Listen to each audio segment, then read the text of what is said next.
Алдымен топқа бөлініп алайық. Алдымызда тұрған стикерлерді, алдына бір тапсырып қойылды. Сол стикер бойынша, түстер бойынша 3 топқа бөлінеміз. Кімге қай түс ұнайды? Енді әр топта екеуден бір түстен кездесті. Қазір алып бөлінеміз. Бөліп ба? Жасыл түстер жиналамыз мына топқа. Сары түстер жиналамыз мына топқа. Қызылма ендіше.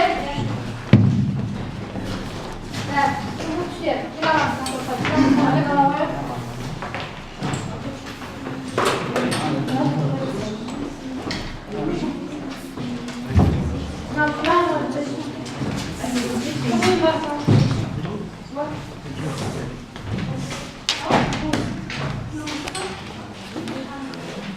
Бізде бүгін мынандай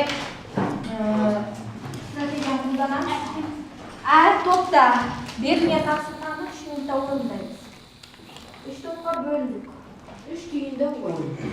Әр тапсырмаға бір оқушыны дайындап отырамыз. Сол тапсырмадан кім нені түсінді? Болмаса, топтың атынан топ нені түсінді, нені меңгермеді. Әр оқушы бір түйінді сөз айтамыз. Сонда 3 түйінді ойшыға да тапсырмаға жеке-жеке. Түсінікті ғой, иә? Ал түсінікті болса, дайындаламыз. Бізде бірінші тапсырма өткенді қайталау. Біз осы уақытқа дейін арифметикалық прогрессия жалпы бір тарауды бітірдік. Арифметикалық прогрессия және геометриялық прогрессия сандар тізбегі. Сол бойынша тапсырма орындалады.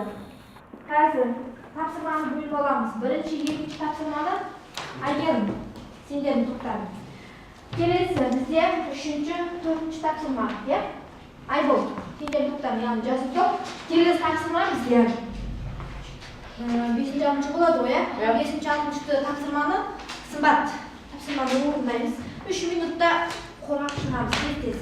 Мына тапсырма оңай, формула тек қана. Тақтаға жазамыз, топпен ақылдасамыз, бір оқушыны шығарып, тақтаға жаздырамыз.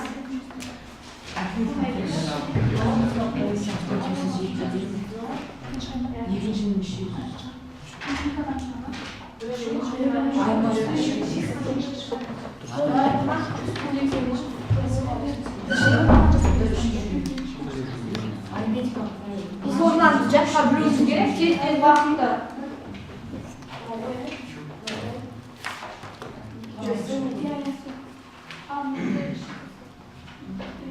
Topben kalkındayız, kaldayız. Atsan stop.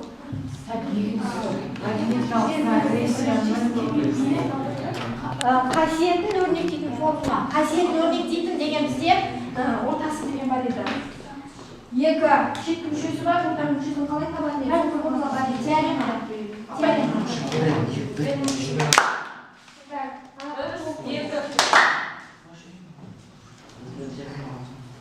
Бір топ біттік па? Топ келіп жазамыз. Борын алтын сынып келді. Біттік па? Екінші топ біттік па? Сенерден. Біттік па? Келіп жазамыз. Қадесін қалған топтар егер бар болатын болса, қарап отырамыз.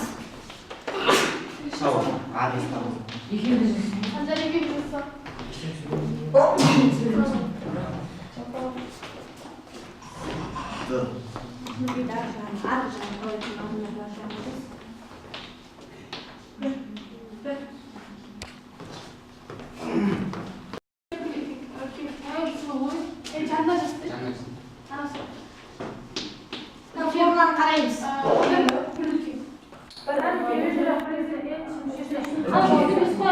Қажетті әйгерім. Апай, әйінші мүше деген ол... Қазір бұлар нені формуласын жазды? Нені формуласын жазды? Арифметикалық прогрессия емес, геометриялық прогрессия формуласын жазып қойды ғой, үстінше. Жоқ. Апай, формуласы дейді. Апай, жерде қандай бар айтасыз? Оның формуласы BN тең N көбейтілген Q-дің N-1 дәрежесі болады. Қай формула? Ол N-ші мүшесінің қосындысының формуласы. Алғашқысы N-ші мүшесінің формуласы. Сендерде не берілген? N-ші мүшесінің формуласы. Alғашқы қосындысы дейтін болсаң, онда есті жазамыз. Орда түсіндік па? Қырғанте бар, иә? Келесі екіншісін қараймыз. Сіз геометриялық прогрессияның формуласы. Дұрыс, бірақ мына жерде нені ескеру керек? Нені ескеру керек? Модуль. Модулі, иә? Модулі неге тең болмау керек деген? Бірге тең болмау керек. Бірге тең болатын болса, бекзат қандай болады? Оны шексіз болады. Не деп айтамыз?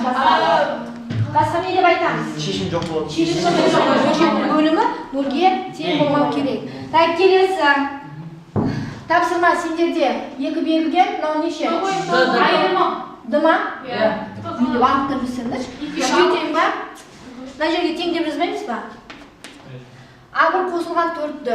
4 көбейтілген 3 тең 14-ке. Екінші формула сендерде қасиетін анықтайтын формула, иә? Дұрыс. Яғни екі шеткі мүшесін қосып 2-ке бөлетін болса, ортаға мүшесі шығады. Келесі, мына тапсырма. Мынау не? Бағыт тұрып жүрмейсіңдер ма? А1, А2, А3 берілген, нені тапқандар? А5 тапсырды. Д неге тең болып тұр? 2-ке тең болып тұр. 5-ші мүшесі 4 көбейтілген 2-ді 2-ке тең 9-ға. Так, 4-ші тапсырма сендерде қандай еді? Есептің формуласы 2-нің 1-ге қатынасы. Дұрыс. Так, тек қана 3-ші топта бізде сәл қатысымыз бар. Келесі тапсырма. Бұрыш. Мен қаншалықты дайынмын бүгінгі сабаққа бізге қажетті сөздіктер. Егер осыны біз аша алатын болса, қазіргі тақырыпта, жаңа тақырыпта қиналмаймыз. Қазір алдарымызда бізде А3 форматтағы қағазда жатыр, бәрімізде. Бұрыштың түрлері: шеңбер, шеңбердің радиусы, шеңбердің доғасы, жарты шеңбер, писаны. Осы бойынша біз алдыңғы тақырыптарда, алдыңғы сыныптарда өтілген, соны қазір еске түсіріп, топпен ақылдасып, көстеріп қорғаймыз. Уақыт.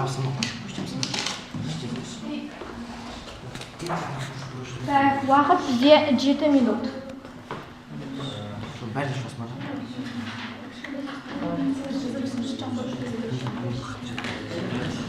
Егер стикер керек болып жатса, айтыңыздар. Егер анаға қосып жазып жапсырам десеңіздер, ана бір оқушы күтпей. Жоқ, бұны маған тиіспесін, қазір соңында ештеңе жоқ. Кері байланыс береміз. Жоқ, бұл жерді ба?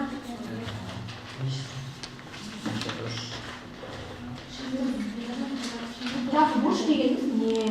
Бұрыштың қандай түрлері бар? 7-ші сыныпта өтілген. Бұрыштың түрлерін тәуелдендірсіздер. Бұрыштың түрлері.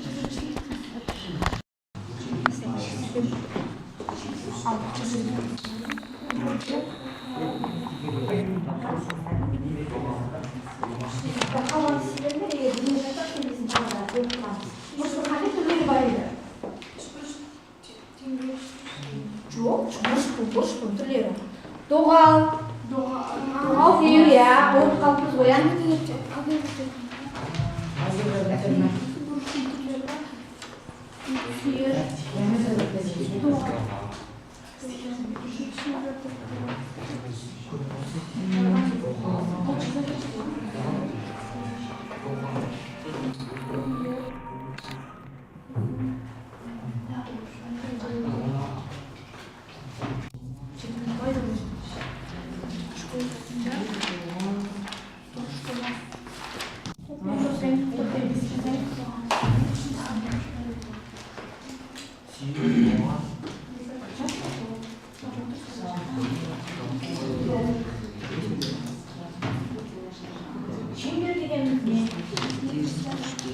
Сызбасын сызып қойсаңдар да болады.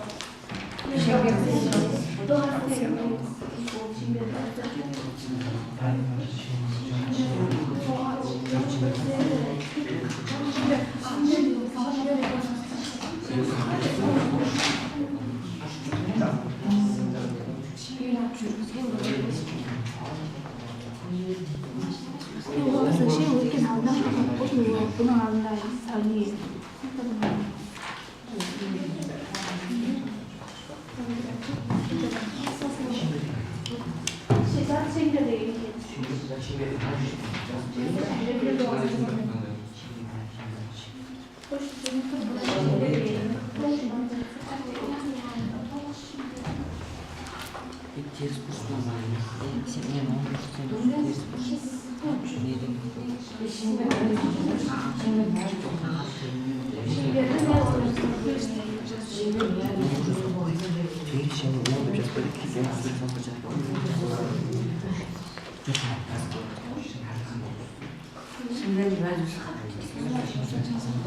Saat 4 vakitdan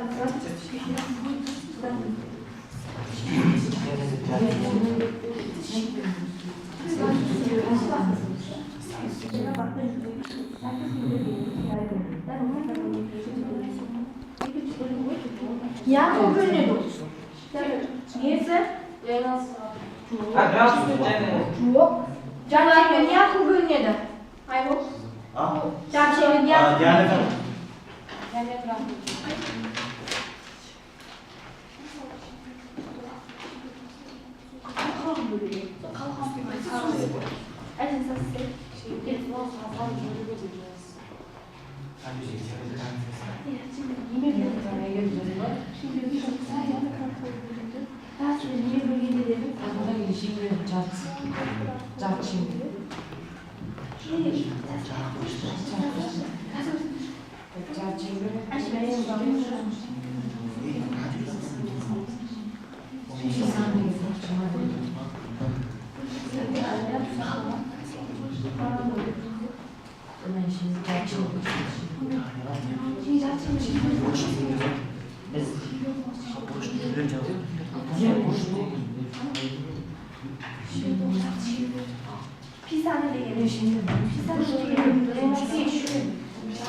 Ayak bulsa belki veririz bolgan top.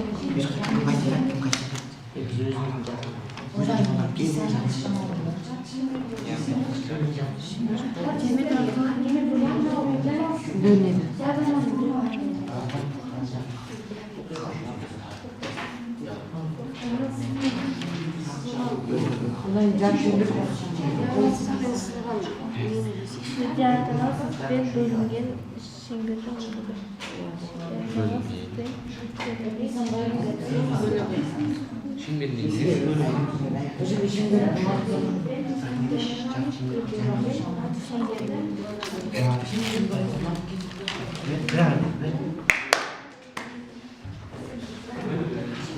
Tak, jest to.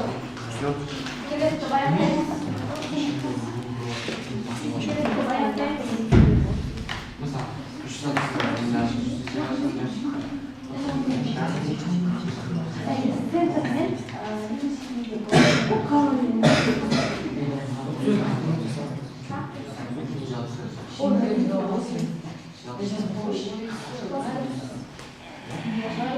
tak, bu dayaktayız, vah. Vah, çekiyorum diye. Ayarım, bas, toplar. Al, birinci top. Tak.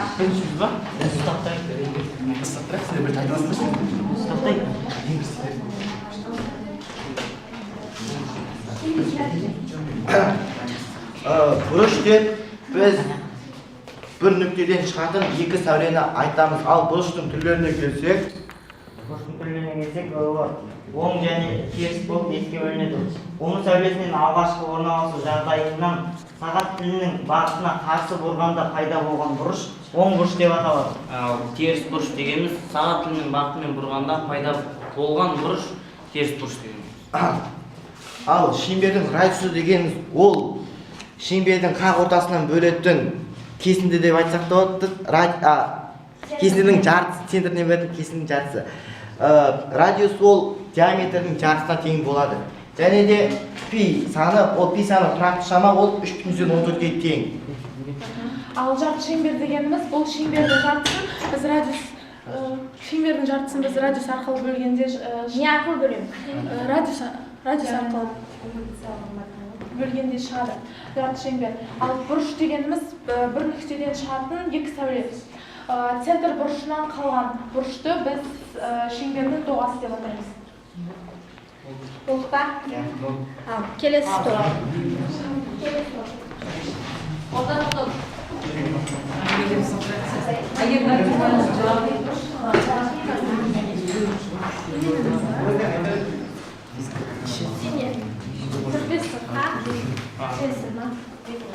Неге шықпаймын дадым?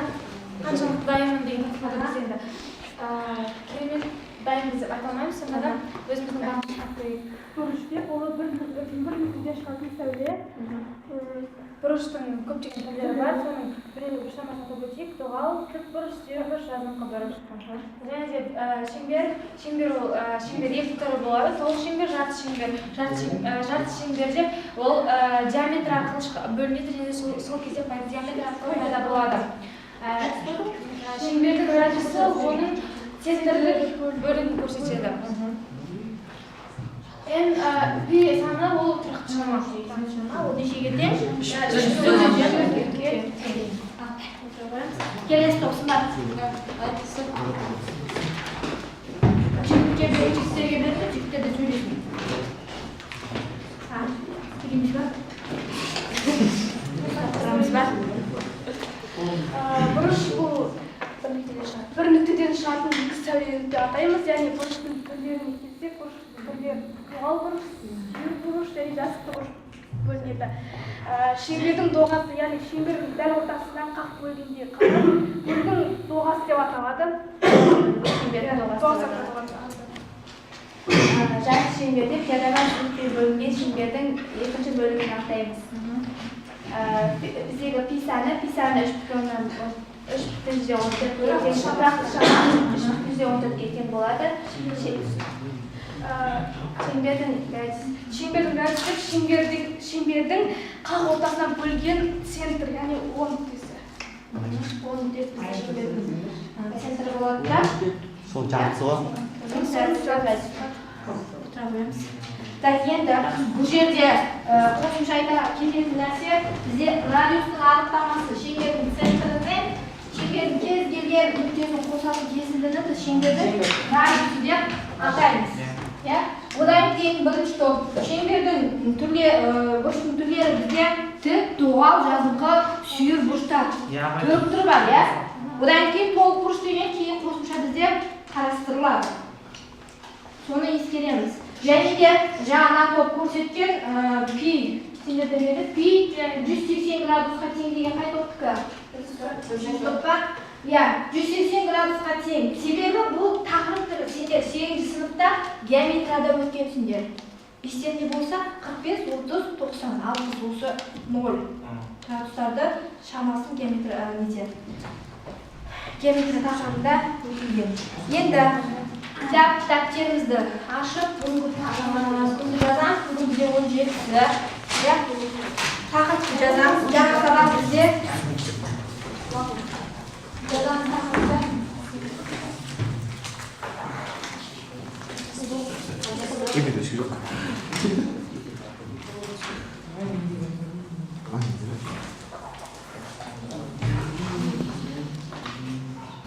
Жазамыз тақырыпты.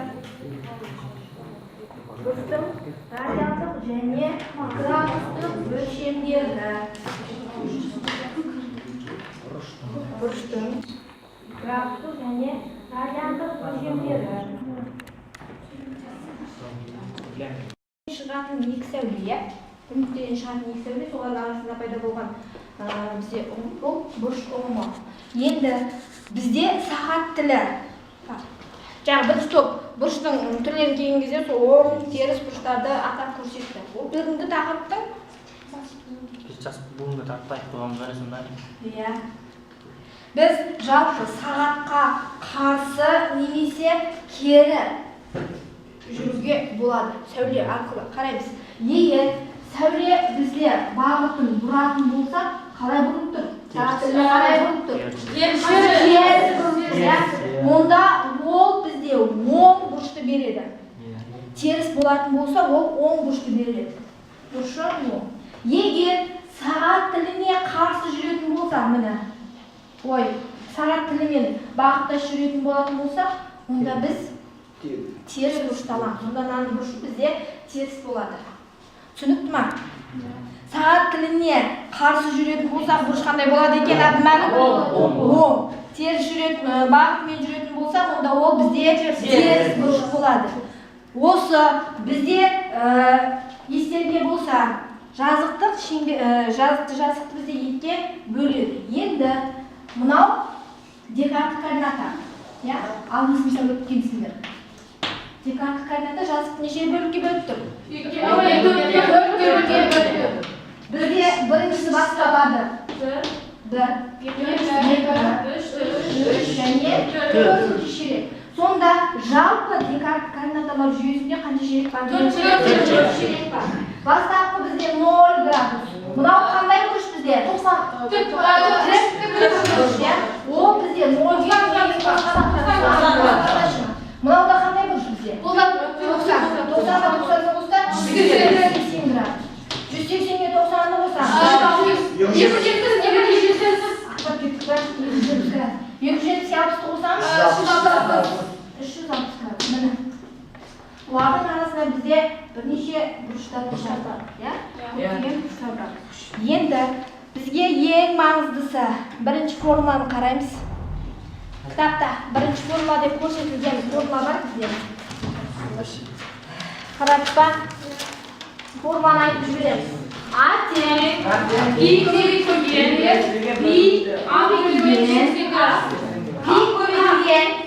не деп тұр ол жерде? Альфа бөлімінде градус. Енді осы жерден альфаны табатын болсақ, біз пи бөлімге түседі да, амен алымына көбейтіледі. Мына екі форманы жазып аламыз, қазір бізде осы не бойынша формула бойынша есептеледі. Жазып аламыз.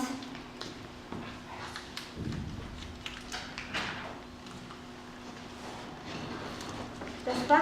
Жазып.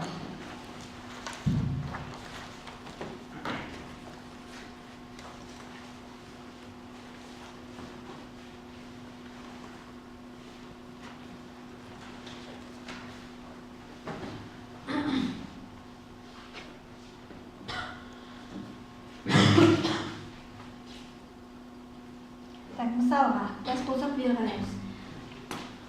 Тоқталып жазылған көрініп жатыр ма? Егер 30 градус берілетін болса, 30 градус бізде альфа ма, а ма?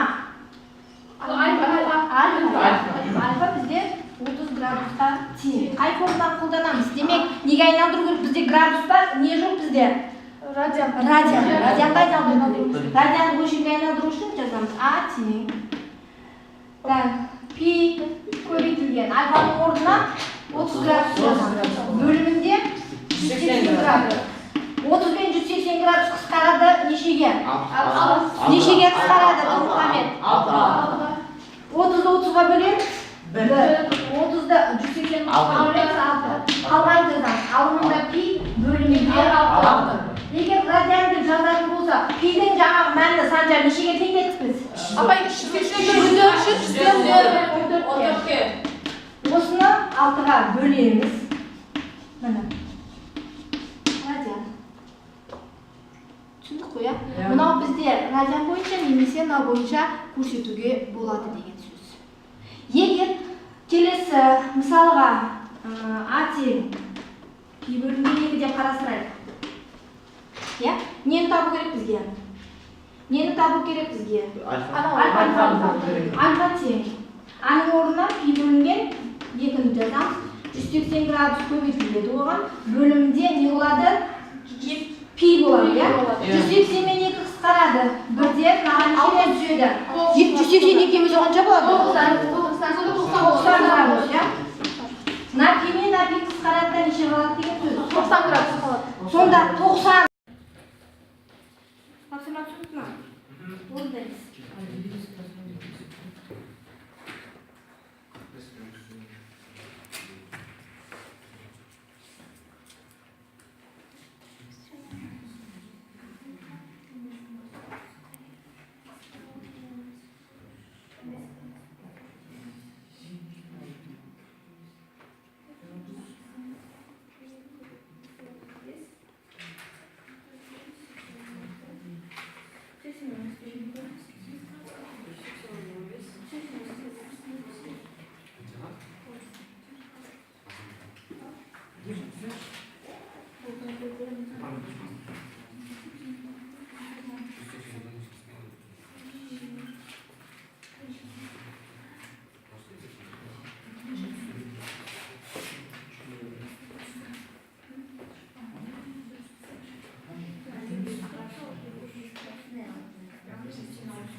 Anam tapmayı kesip kesince okuyayım. İlginç formlarını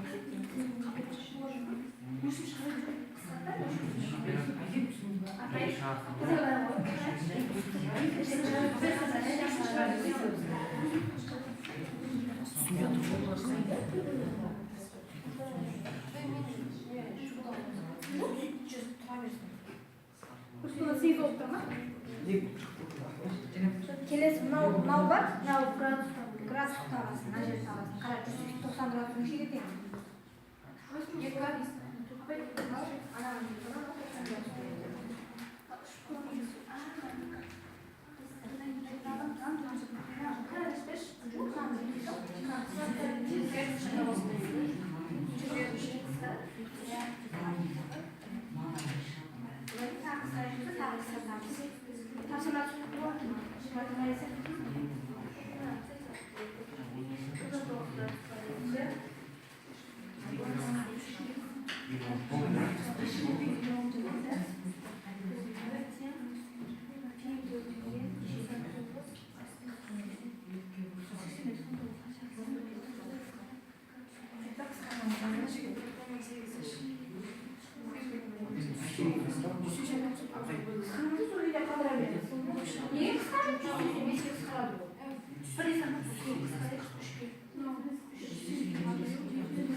Так, жүйені есептеген. Жүйені есептейміз, айбол.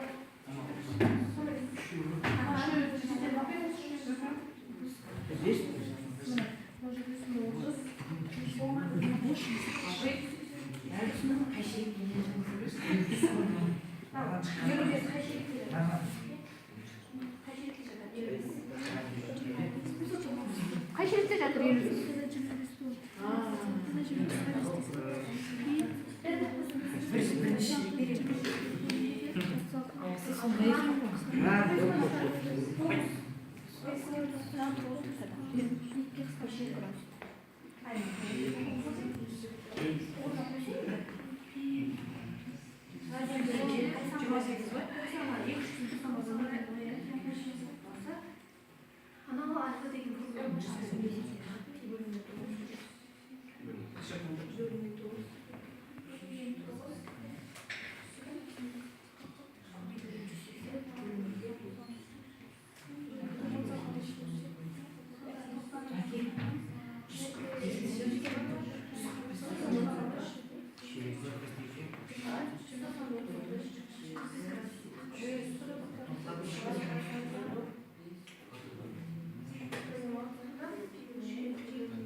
Bunlar şu.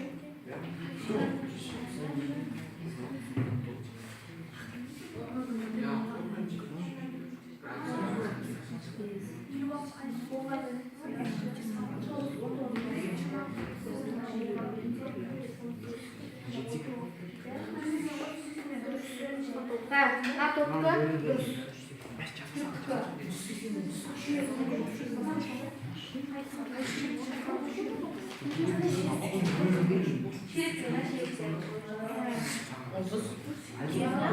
Otuz bo'ldi.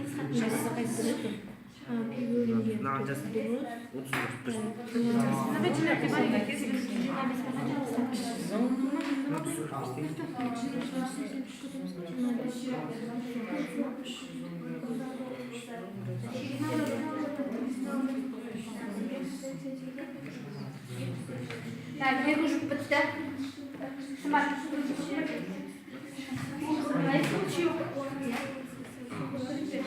Так, Dana.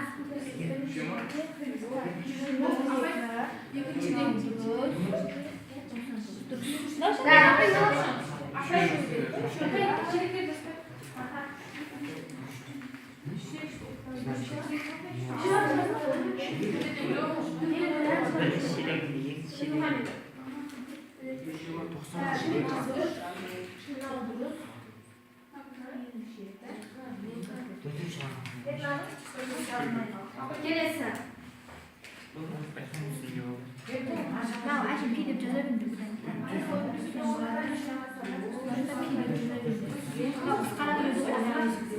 Forması üstüne bırak sayfamızda. Bol koyar. Da geldi. Kelesi tapsırma. Kelesi tapsırma. Bize okulup veriyoruz. Da tapsırma mınday. Оңай есептен қиын есептер емес. 260-шы есептің так асы әсі бірінші топ, бысы, высы екінші топ, так гысы үйге 261-дің асы, әсі үшінші топтар. Судан.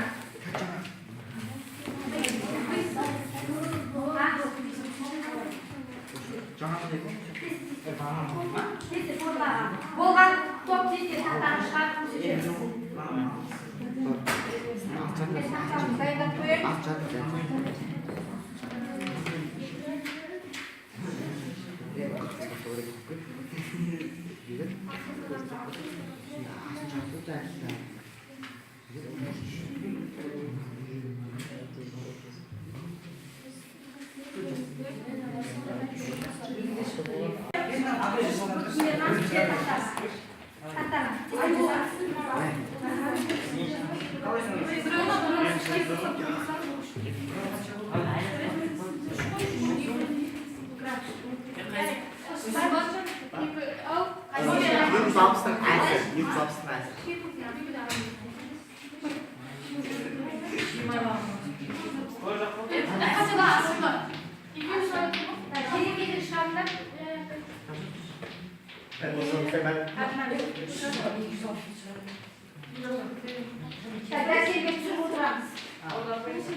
Так, 45 градусымыз pi bölüngen 4 dürüst. Так, 30 gradus degenimiz çoğundan pi dep yazabilirim. Pi dep yazabilirim. Iya. Pi bölüngen altına. Olma. Так, мынау 60 gradus çıkma. Так, sürücülerimiz var. Üzerine tekrar kurmanı bilsek oldu ya.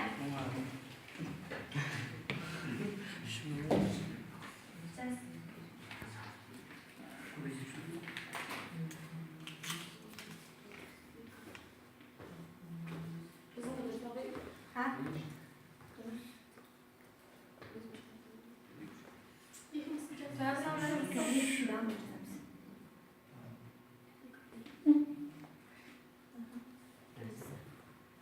Екі pi bölüngen düşünün. Sonunda pi degen 180 деп қалдырамыз. Terminalini tutacağız.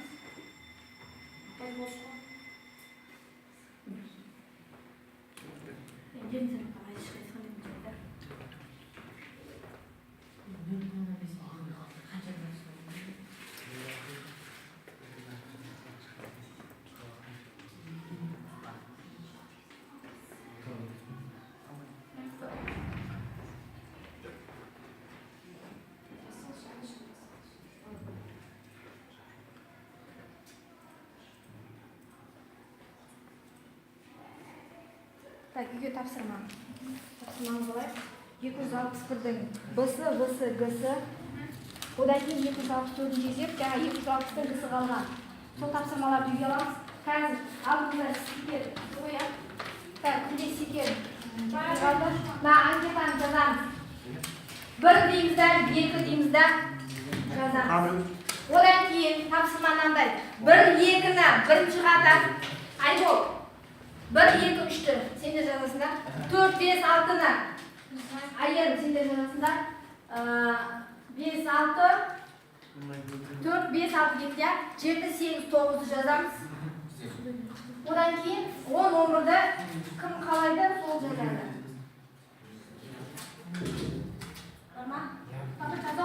Жазамыз. Оны қыздар білетін шығар анкетаның не екенін, я? Сол анкетаны, мынаны біздің анкетамыз деп ойлаңыздар. Осыған деп жабыстырамыз.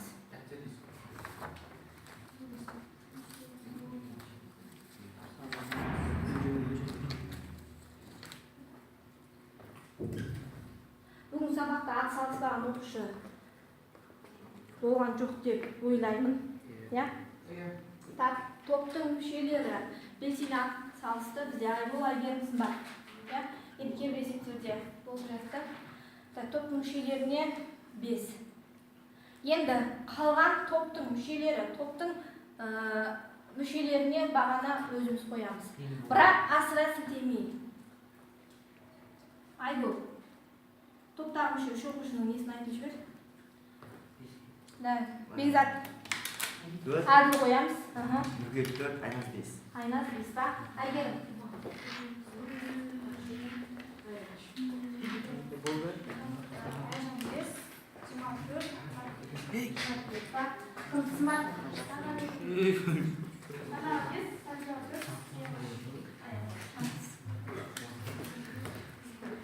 Ойнамай тұрып жақсы.